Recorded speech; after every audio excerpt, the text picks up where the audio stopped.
being toxic positive your way out of so much, like that dog in a burning building where they're like, everything's fine.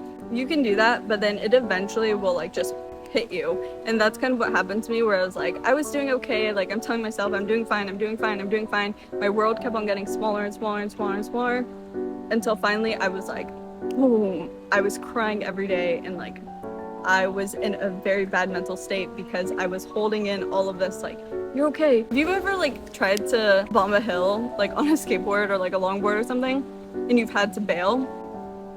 Okay, I did this before. I went down a hill on a skateboard. I go down the hill and I realized, like, once it reached the part that I thought it would start to go up, that I would slow down, and I wasn't slowing down, like I need to bail. So I'm like, if I jump off the skateboard running and I can run fast enough, maybe, just maybe, I won't fall. Obviously that's not gonna work, but I could only hope. I could only try for something.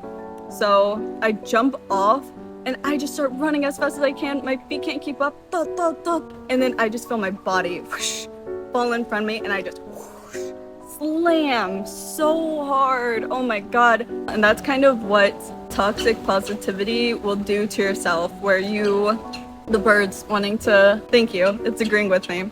But that's what toxic positivity will do, where you're like, you won't be doing well, and you're writing down, and it's going quicker, and you're like, okay, I'm fine, everything's fine. If I run fast enough, if I stay positive enough, and I jump off the skateboard, I won't have to take a fall. Like, I won't have to feel these emotions. So relating it back to that, in your head, you're feeling, I just have to stay positive.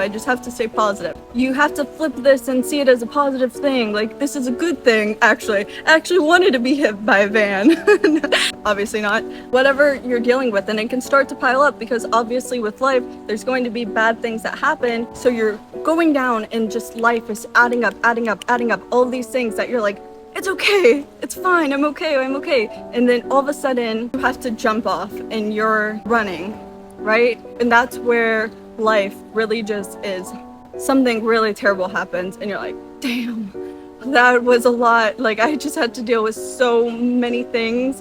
And that's you jumping off the board. And you're like, if I just run fast enough, I will. And if I just am as positive as I can be, I won't have to feel bad about these emotions. And then bam, you hit the ground.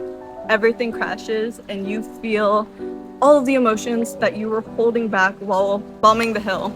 And that's why it's so important to not be toxically positive to yourself. It's okay to think like, damn, you had to deal with so much. That was a lot. That was really heavy. You're sad about this experience. You're sad about this happening.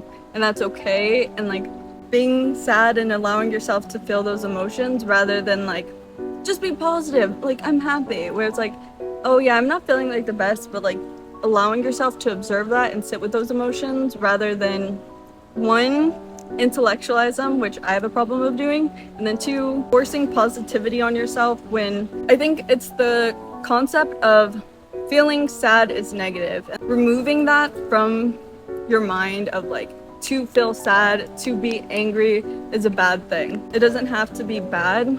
You just need to sit with them. And like some people say, it's like, make friends with it and like observe it. And that will help you to not spiral when you hit the ground. And then it stops you from even like hitting the ground, because then you can kind of just coast instead of just whoosh, bombing downhill and eating shit.